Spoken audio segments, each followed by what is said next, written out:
Welcome to the new video. I first noticed it yesterday.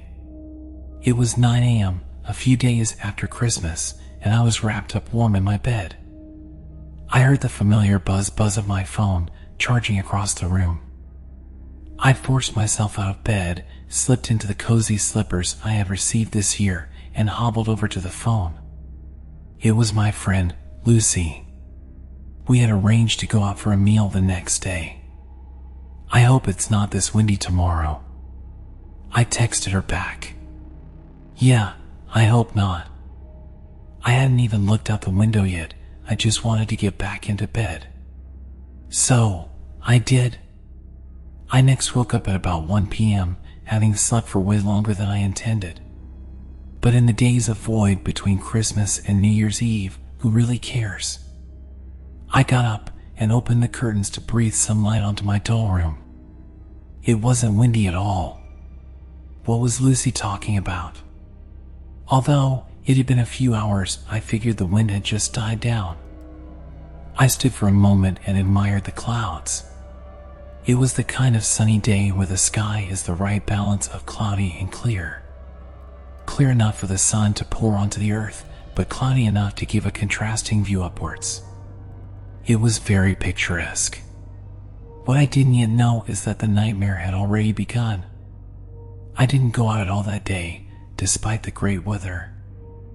I spent it on various streaming sites, in my pajamas, going through 3 hot chocolates. As nice and cozy as I felt, something felt strange. I always feel strange after Christmas, feeling as though I exist in some kind of limbo. But this felt more exaggerated than usual. But I brushed it off. The next day rolls around, today. The same routine again. I got out of bed at about 1 p.m., slipped into my slippers, and opened my curtains.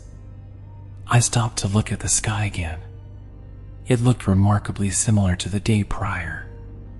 As I tend to do, though, I brushed it off as something a bit weird. I realized my phone was on my bed. I had forgotten to charge it, and it was on just 2%. I had a missed call from Lucy, so I called her back. Hey Lucy, sorry I missed your call. No worries, are we still on for 2? Yeah, absolutely. I'm basically ready. I was not. Cool, just wanted to check because of how windy it is again. Oh, it doesn't seem that windy? Wait until you get outside. It's horrible. Just let me know if you need to cancel. Alright, sure. Will do. Speak to you soon. As soon as I put the phone down and onto charge, I opened my window and stuck my hand out. It didn't feel windy at all. But I quickly forgot about it as I began to rush around getting ready. I just barely left the house at 1:40, with my phone now on 10% thanks to my dodgy charger, but knew I would at least get there on time now. As I began to walk, I noticed the distinct lack of any wind at all, not even a gentle breeze brushed past me. The sound of rustling leaves in the trees was eerily absent, and looking up revealed the clouds to be entirely motionless. I had never seen the air stand so still. If I stood still and didn't move, the world looked as though it were frozen in time. Perfectly kept pristine for me. At that moment, it was oddly calming. Until I noticed something even more peculiar, something I hadn't yet noticed. I had not walked past a single person. I had not heard the chirp of a single bird. I had not seen a single car. I thought perhaps the wind had just recently stopped, and so nobody had come outside yet, but I also knew deep down that this was impossible, for I had known when I woke up that it wasn't windy at all. I arrived at the meeting spot at exactly 2. The town center was absolutely dead and empty, with nobody in sight, not even Lucy. That's when she texted me. Where are you? I was outside Pete's Pizza.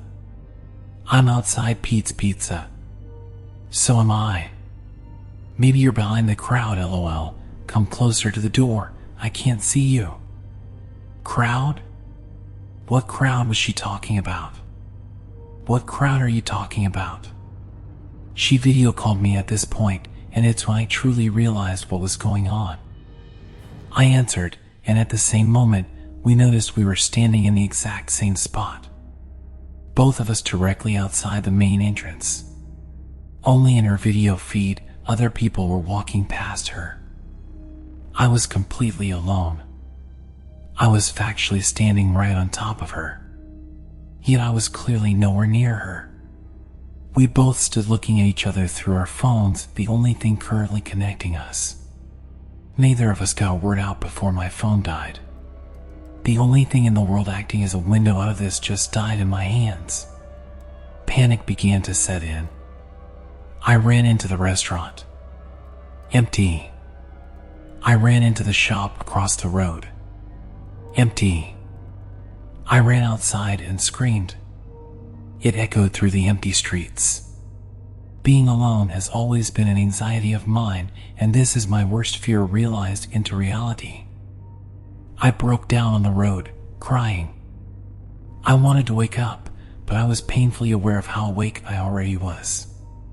The run home took half the time it had taken me to get there. I turned on the TV, and it was normal. Everything was normal.